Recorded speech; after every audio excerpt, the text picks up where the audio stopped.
Hello friends, welcome back to the channel. मैं रोविंद दीवान आपका स्वागत करता हूं। तो भाई, काफ़ी डिमांडिंग है स्विट्ज़रलैंड का वीज़ा, और उसके बारे में हम इस वीडियो में डिस्कस करेंगे। अभी हैं मेरे साथ उमी जी। पहले भी अपना एक्सपीरियंस शेयर कर चुके हैं, कांस्टेंट ट्रैवल कर रहे हैं, काफ़ी सारी कंट्री ट्रैवल कर भी चुके हैं। तो इनका क्या एक्सपीरियंस रहा, अभी रिसेंटली इनका स्विट्ज़रलैंड का वीज़ा आया है। तो हमें लगा कि भाई आप लोगों के साथ इन्फॉर्मेशन शेयर करनी चाहिए। और अगर आपको भी किसी को चाहिए वीज़ा तो भाई मुझे इंस्टा पे डीएम करो, ठीक है, फॉलो करो, मैसेज करो, then we can discuss everything there. तो अभी हम डिस्कस करेंगे उमी जी की। उमी जी को कैसे मिला। सर, पहले तो आप तो खैर खैर काफ़ी कंट्री ट्रैवल्ड हो, वेलकम। कैसे हो? नमस्ते नमस्ते रोबिन जी। आपका तो चैनल हम काफी टाइम से फॉलो कर रहे हैं। आप हाँ हाँ। कितना लोगों की मदद कर रहे हैं, हेल्प कर रहे हैं। हाँ और हाँ। मेन चीज आपके चैनल की कि आपके पास सब अप टू डेटेड इंफॉर्मेशन होता है। कई हाँ जी, हाँ बार जी। मैं इतना एक्सपीरियंस ट्रैवलर हूँ, फिर भी आपको मैं कंफर्म करके पूछता हूँ हाँ कि जी, भाई हाँ जी, हाँ जी। आजकल बिल्कुल क्या चल रहा है, क्योंकि बिल्कुल। हर बार चेंजेस काफी आ जाते चेंजेस हैं। जैसे आते काफी रहते सारी हैं। कंट्रीज भी अभी क्लोज हो गई हैं बिल्कुल वीजा के लिए, बिल्कुल। Serbia being one of them. बिल्कुल बिल्कुल। तो काफ़ी हम्म। सारी कंट्री आप ट्रैवल कर चुके हो, ठीक है। तो अभी यस। रिसेंटली आपका स्विट्जरलैंड का वीज़ा आया है, राइट? या। हम्म। हाँ, एक बार दिखाओगे आप कैसा है? हाँ, आपको वीजा मैं दिखाता हूँ। मैं आपको एक बात भी बता देता हूँ। हाँ जी, हाँ जी, बिल्कुल मेरे बताइए। पास एटलीस्ट मेरे को लगता है 17 से 18 शेंगेन वीजाज होंगे ओवर माय लाइफ टाइम। हाँ ठीक हाँ है। हाँ हाँ हाँ हाँ। फिर भी जब भी मैं शेंगेन वीजा अप्लाई करने जाता हूँ, तो मेरे को ऐसा लगता है कि मैं फर्स्ट टाइम अप्लाई करने वाला हूँ और मेरा रिजेक्ट ही होगा। रिजेक्ट मैं होगा। ऐसे ही सोच के चलता हूँ, क्योंकि इनका कोई भरोसा नहीं है, कोई ओके भरोसा नहीं है। ओके मैं आपको ये अभी जो रिसेंट वाला मेरे को मिला है, वो मैं आपको दिखा देता हूँ। This is the visa. ये वाला ओके ओके ओके। हाँ, तो भाई ये इनका देखो है ना। स्विट्जरलैंड का वीज़ा लगा है, ठीक है, बिल्कुल। हाँ। ठीक है। हाँ। तो उमी जी। और हाँ हाँ। बताइए। लास्ट टाइम जब मैंने शेंगेन वीजा अप्लाई किया था 2019 में, बिफोर पैंडेमिक, हम्म। उस टाइम पे मुझे स्विट्जरलैंड के थ्रू ही मैंने किया था, और मुझे 6 मंथ्स का वैलिडिटी मिला था एंड 90 डेज का स्टे मिला था। तो वो मैं बहुत ही अपने आप को लकी मानूंगा कि वो टाइम पे हुआ, क्योंकि नॉर्मली अगर आप ओके। 20 डेज का मांगते हो तो 20-30 डेज का ही मिलता है नॉर्मली। हम्म। इस बार मुझे थोड़ा चेंजेस हुए, उसके बारे में हम बात करेंगे when we talk okay about the okay video. Okay. तो सबसे पहले क्वेश्चन ये है कि भाई, मान लो कि किसी को भी अप्लाई करना है, तो डॉक्यूमेंट्स की क्या हम्म। क्या, मतलब क्या क्या डॉक्यूमेंट्स लगेंगे? आपने क्या क्या लगाए थे? तो डॉक्यूमेंट्स में मैंने एक तो बॉम्बे से अप्लाई किया है। तो ठीक है। बॉम्बे से मैं आपको बताऊंगा कि सिचुएशन क्या है। तो उनका एक चेकलिस्ट होता है, जो हम्म आप कंट्री से अप्लाई करते हो, फ्रांस है, स्विट्जरलैंड है, वॉटेवर, उन चेकलिस्ट होता है। तो हम्म चेकलिस्ट के हिसाब से आप जाएंगे ना, तो हम्म ऑब्वियसली बेटर रहेगा। तो मैं मेरे सामने चेकलिस्ट भी रखता हूँ। हम्म। बेसिकली ऑफ कोर्स आपका एक तो सबसे इम्पोर्टेंट आपका जो है cover letter, right. Cover letter cover होगा। लेटर में आपको क्लियर कट उनको बताने हैं कि कौन से डेट्स पे आप जाने वाले हो, एग्जैक्टली exactly कहाँ रहने वाले हो। तो मैंने मेरी जो जो फ्लाइट बुकिंग है, it doesn't have to be confirmed, right. ठीक है। ये शेंगन में रूल है। तो ठीक है। मैंने मेरी एक फ्लाइट की बुकिंग मैंने की थी ट्रैवल एजेंट के थ्रू। हम्म। और मेरी जो होटल बुकिंग है, वो भी कंफर्म नहीं थी। हम्म। बट ऑफ कोर्स मैंने ट्रैवल एजेंट के थ्रू ही मैंने बुकिंग्स दिखाई।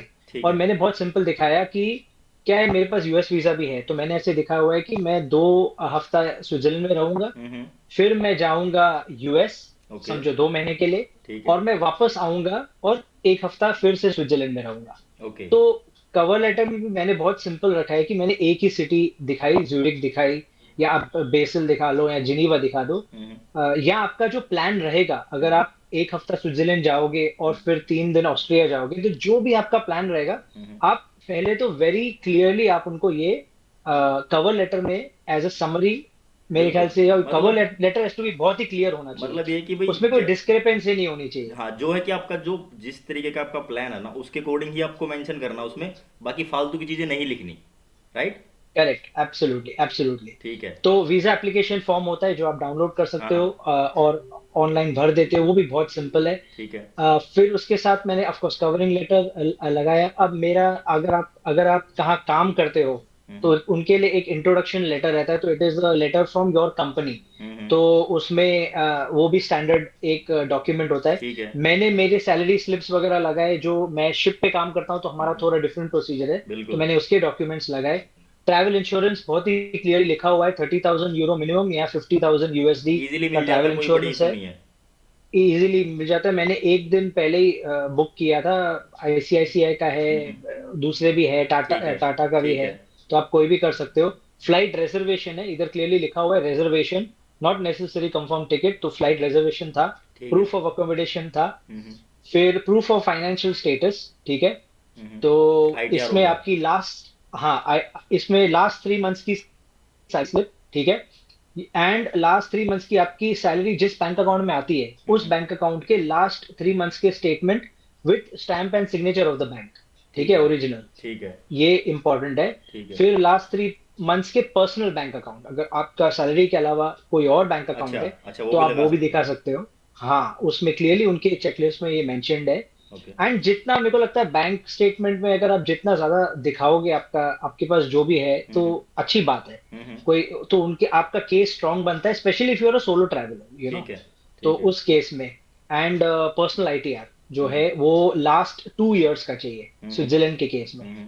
तो ये मैंने चीजें लगाई। आपने लगाई थी। प्लस मैं सैलरी स्लिप्स भी लगा रहा था उनको दिखाने के लिए, प्रूफ करने के लिए कि हमारी सैलरी इतनी है। हम्म। पर उन्होंने लिया नहीं एज लिया सच। नहीं। और मेरा मेरा मेरा मेरा इंडिया के बाहर का भी एक दो बैंक अकाउंट है, यूएस का है। हाँ तो हाँ। वो भी मैंने जबरदस्ती उनको बोला आप रखो।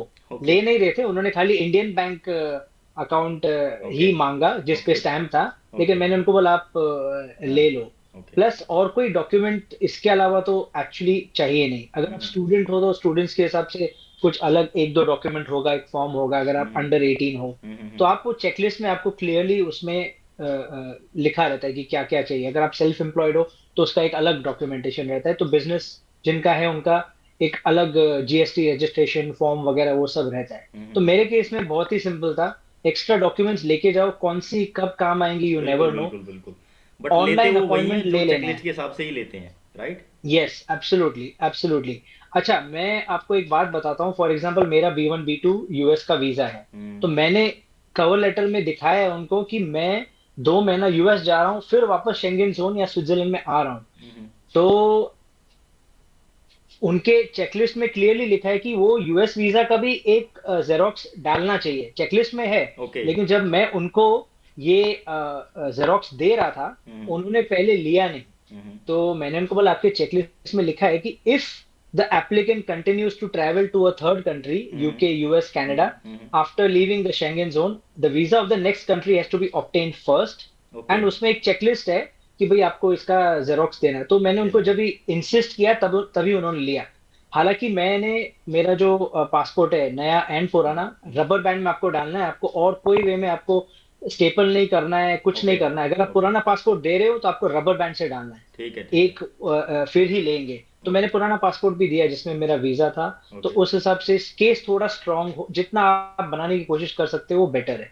कोई ठीक है। ग्राउंड नहीं देना चाहिए उनको कैंसिल करने के लिए। ओके। एक मेरे से मिस्टेक हुई थी, लेकिन मैंने लास्ट 1 डे बिफोर मैंने वो चेंज कर दी। हम्म। एंड मिस्टेक ये थी कि अगर मैं यूएस से जाके वापस सर्टन डेट्स दिखा रहा हूँ रहने के लिए, तो आपकी होटल बुकिंग भी उस हिसाब से होनी चाहिए। हम्म। ऐसे नहीं कि आप फॉर एग्जांपल ऐसा नहीं कि आप अगर 1 तारीख को स्विट्जरलैंड में वापस आ रहे हो या उस कंट्री में वापस आ रहे हो हम्म। और आपकी होटल बुकिंग सेकेंड ऑनवर्ड्स हो, तो एक दिन की भी डिस्क्रिपेंसी है ना, वो लोग वीएफएस वाले एक्चुअली वहां पर चेक करते हैं एग्जैक्ट डेट्स। तो वो तो चेक करते ही हैं, लेकिन आपको अपना 100% चेक करना है कि आपने होटल बुकिंग और आपके कवरिंग लेटर की जो डेट्स है उस हिसाब से आपने करेक्ट डाला है कि नहीं डाला, एंड अगर ठीक आपको है। मल्टीपल एंट्री चाहिए फॉर हाँ वट हाँ। एवर रीजन, तो हाँ आप हाँ। एक कवर लेटर में मेंशन कर सकते हो कि I would request you to give me a multiple entry visa okay. For whatever reason. तो ठीक आप है। ठीक है। Clearly cover letter neat and simple and short रखिए। बहुत ज्यादा उसमें स्टोरी डालने की कोई जरूरत हाँ, नहीं। ये भी सही है, ये भी सही कह रहे हो, क्योंकि काफ़ी सारा लेंथी बना देते हैं, 2-3 पेज का बना देते हैं,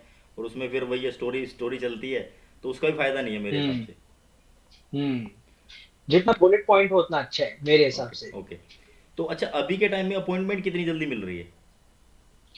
अब ये इसकी भी एक मैं आपको हाँ रिसेंट हाँ। बताता हूँ, क्योंकि मैं क्योंकि आपको बॉम्बे का हाल बताता हूँ, मेरे को बिल्कुल। दिल्ली वगैरह का पता नहीं है। ठीक है। तो मैंने सोचा कि अब कौन से एम्बेसी में अप्लाई करनी चाहिए, राइट। क्योंकि स्विट्जरलैंड है, जर्मनी है, मैं हम्म। पोलैंड का भी सोच रहा था एक टाइम पे। हम्म। एंड स्लोवेनिया भी है। स्लोवेनिया। एंड और 6-7 है कंट्रीज है, फ्रांस भी है। हम्म। लेकिन पोलैंड का अपॉइंटमेंट 1 महीने के बाद मिल रहा था। आपका अगर 6 महीने के बाद भी ट्रैवल है ना, तो 6 मंथ्स में आप, आपका अगर ट्रैवल है ना, तो आप, अगर आपका 5 मंथ्स में ट्रैवल है तो आप अभी अप्लाई कर सकते हो।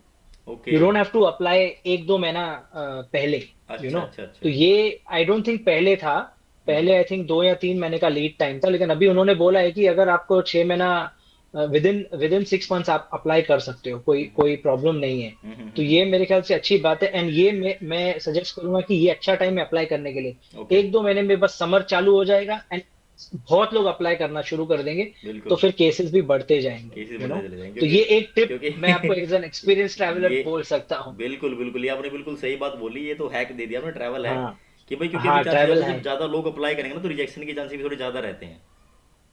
हाँ, मैंने सुना था लास्ट ईयर फ्रांस, मैंने एक एक आर्टिकल भी पढ़ा था, France had the maximum number of rejections. Hmm. I think 15% जो उनको एप्लीकेशंस आए थी लास्ट हाँ ईयर हाँ। उन्होंने रिजेक्ट की। Last year, and last year. और एक कंट्री थी, मुझे नाम अभी याद नहीं आ रहा हम्म। है, बेल्जियम वगैरह भी, ओके। फ्रांस और एक कंट्री स्पेन, स्पेन भी रिजेक्ट कर दी थी काफी। हाँ हाँ। बट अब मैंने सुना है कि दे आर ऑल गिविंग वैसे इन जनरल। हम्म। बट अगर आपका पेपर वर्क मेरे हिसाब से क्लियर है, हम्म। तो I think everything should be okay मेरे ओके। हिसाब से, यू नो। ओके। तो मतलब, और और इसकी एम्बेसी फी आपने कितनी पे करी? तो एम्बेसी फी है आई थिंक अबाउट 6,900 है इनकी ठीक है। फीस, हाँ हाँ। प्लस कुछ I think 100 something service charge लेते हैं, तो समझो 7,000 समझ, सेवन समझ लो थाउजेंड पकड़ लो। एंड हाँ। वीएफएस की फीस है कुछ 1,800 1,900। हम्म। जब आप अपॉइंटमेंट बुक करते हो ना, हम्म। उसी टाइम पे वीएफएस की जो 1,800 1900 फी है ना, हम्म। वो कट जाती है। ओके। तो अगर आपको अपॉइंटमेंट बुक करना है, तो ऑनलाइन ही 1,800 900 जो है वो पेमेंट करना है, तो ही आपकी अपॉइंटमेंट बुक होगी। Okay. I okay. Don't know ये स्विट्जरलैंड का रूल है या सब शेंगन का रूल है, बट हाँ हाँ। पहले ऐसे नहीं होता था। हाँ हाँ। पहले हम जाके वहां पर सारा नहीं, फीस अब दे अब देते थे। अब हो रहा है, तो अब ये, हो रहा है। अब ऑनलाइन हो रहा है ऐसे। अच्छा, हाँ, अब ऐसे ही चल रहा है। हाँ। और अगर आपने कुछ अपॉइंटमेंट मिस कर दिया फॉर वट एवर रीजन, तो शायद वो आपका पैसा चला जाता है। सो हाँ आई हाँ, वो non don't know refundable about है। दिस, ऐसा कुछ है। बिल्कुल बिल्कुल नॉन तो रिफंडेबल मेरे है। को तो आप आई थिंक दो चेंजेस कर सकते हो मेरे ख्याल हम्म। से।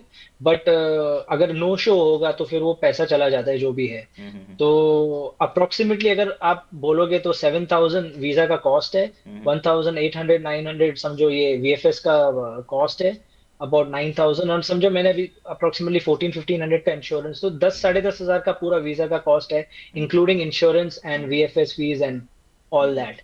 ओके। और ऑफ कोर्स आपको, आप वहां जाओगे तो आपको अपसेल करने की बहुत सारी कोशिश करेंगे। हाँ जी, हाँ जी। आप जाओगे तो आपको बोलेंगे आप वीआईपी लाउंज लेना है, ये अच्छा। लेना है, वो लेना है। अच्छा। एंड नो डाउट, अगर अगर किसको बहुत ही वो सर्विसेज चाहिए, क्योंकि हाँ अच्छी होती है सर्विसेज हाँ हाँ ऑब्वियसली, हाँ हाँ। और कुछ लोगों को वो प्रीमियम सर्विसेज चाहिए, तो आप वो पे कर सकते हो, एंड वो आपको एक अच्छा ट्रीटमेंट मिलता है ऑब्वियसली।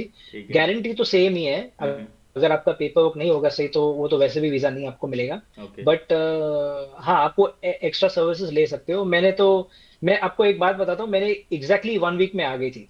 ओके। और मैंने जाके खुद पिकअप किया था एम्बेसी से। उन्होंने मुझे पूछा था आपको कुरियर का भी भरना है, कुछ 650 रुपीज एक्स्ट्रा होता है कुरियर का। तो अगर आप बहुत दूर रहते हो तो obviously you can opt for courier. Hmm. मेरा बहुत ज्यादा दूर नहीं है, तो I opted to pick up ठीक है। From the embassy itself. तो ठीक। एक हफ्ते में आ गया था। स्विट्जरलैंड की ये अच्छी बात है कि फटाफट वीजा आ भी जाता है। ओके। ये तो भी एक मतलब सही बात है। एक हफ्ते के अंदर अंदर आ गया आपका वीजा प्रॉपर? एग्जैक्टली 1 वीक में आ गया था। अरे एंड वाह। लास्ट टाइम भी 2019 बिफोर पैंडेमिक भी यही यही सिचुएशन था। हम्म। मेरा एग्जैक्टली 1 वीक में आ गया था, एंड उस टाइम पे 6 मंथ्स वैलिड मिला था। इस बार मुझे ना 3 मंथ्स वैलिडिटी मिली ओके। है। 3 मंथ्स की वीजा है, एंड उसमें ऑफकोर्स 30 डेज मैक्सिमम ट्रैवल कर सकते हैं। हम्म। सोचो मेरे पास 18 19 शेंगेन वीजाज है, मेरे ओके। पास यूएस वीजा है। हाँ हाँ। फिर भी वो लोग के मूड के ऊपर है भाई कुछ। हाँ जी। 3 साल बिल्कुल। पहले उनका मूड अच्छा था, मैंने मांगा नहीं, मैंने सिर्फ 10 दिन के लिए वीसा मांगा था 3 साल पहले, हाँ उन्होंने हाँ। मेरे को 6 महीने के लिए दे दिया था ओके। वैलिडिटी। और जब आपको 6 महीने का वीजा देते हैं, तो उसमें ट्रैवल आपका 90 डेज होता है मैक्सिमम। ये 90 एक डेज होता इंटरनेशनल है। रूल हाँ है। जी, हाँ जी, हाँ जी। अगर बिल्कुल एक बिल्कुल। यूएस का भी बंदा अगर शेंगेन जोन में जाता है ना, 90 डेज से ज्यादा रह नहीं सकता हाँ, है। तो 90 तो तक मतलब वो तीन मेरे महीने रह लिए, सकता है बंदा। हाँ। बिल्कुल। और भाई किसको एक एक साल का शेंगेन वीजा मिला है कभी, तो कमेंट्स में लिख के बताना, हमको भी हैक हाँ बिल्कुल है। बिल्कुल। तो थैंक यू सो मच उमी जी, आपने टाइम निकाल के हाँ अपना जी। एक्सपीरियंस शेयर किया।